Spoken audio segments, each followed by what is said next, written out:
OMG! I'm doing my get ready with me makeup video, pero hindi ko pala na-on ang camera ko, guys. So, I already put a foundation. Ayan, nagbe-blend na ako. Sorry. Hindi ko na malaya na. Hindi ko pala na-on ang camera. So, ganyan talaga. May mga times talaga na ganyan. So, bear with me. But I'm using the Maybelline na foundation. So, ito siya. Maybelline Fit Me Foundation in the shade 235. Sobrang tagal ko na itong nabili actually. And, ayoko mang sabihin pero, yeah, baka expire na to. So, not advisable, pero ginagamit ko pa din siya. Ako lang to. Huwag nyo kong gayahin if ayaw nyo. Kasi baka magka-cause pa ng breakout sa inyo.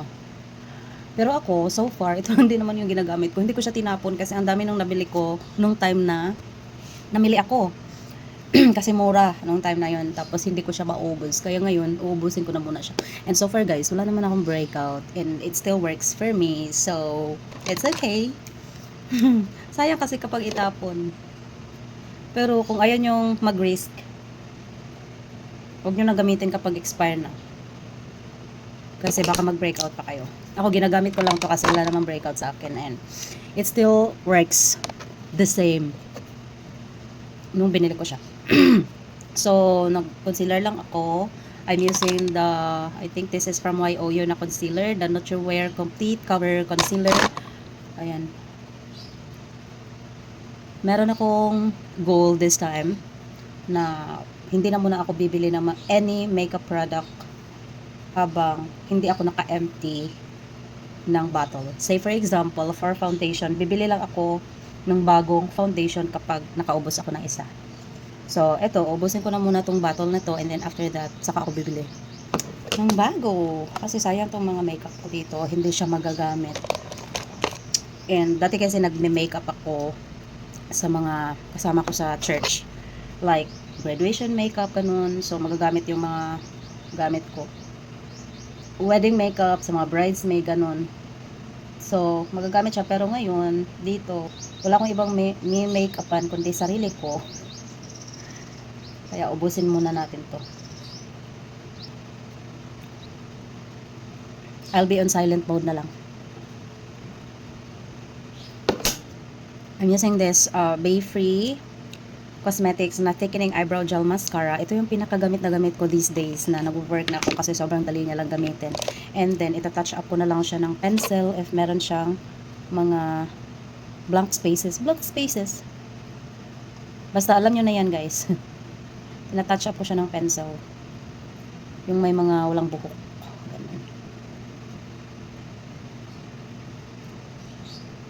Sobrang dali lang talaga. Ayan. Done with my kilay. And then, for the blush, ito yung ginagamit ko. The matte color stick ng Everbelina. And then, meron lang akong dalang yung cream, yung blush stick din ng O2O sa bag ko para pang retouch while nasa work. Ayan, nilalagyan ko lang din sa mailong ko. Pabago-bago ang lighting kasi hindi ko na on ang ring light ko. But yeah, simpleng make-upan lang sa work. Ayan. And dahil nagmamadali na ako, maglalagay na lang din ako nito sa eyelids ko. Ayan. Tapos magre-retouch na lang ako sa office. And hindi ko siya isi-set kasi wala lang, hindi ko siya isi-set kasi ayoko ng sobrang dry na face ngayon. I think ayan na muna. And then for the lips, maglalagay ako nito, the 1020 Pomegranate na natural lip balm.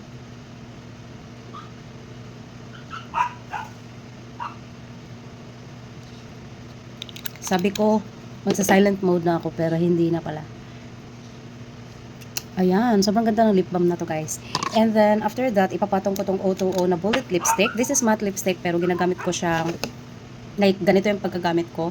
Lip balm muna, bago ito.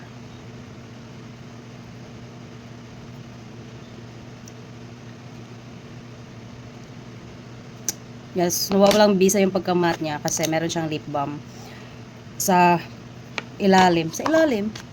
Kaya hindi na siya matte and hindi na siya transfer proof. Pero mas prefer ko ang ganito. And masipag naman ako mag-retouch. So ito na muna sa ngayon. Mag-retouch na lang ako sa office kasi wala nang time. And this is my look for today. Hindi na ako mag-earrings kasi wala lang. Naglalagay lang ako nitong black truffle na setting spray ng Jimilan. Ayan. Ito ginagamit ko everyday, guys.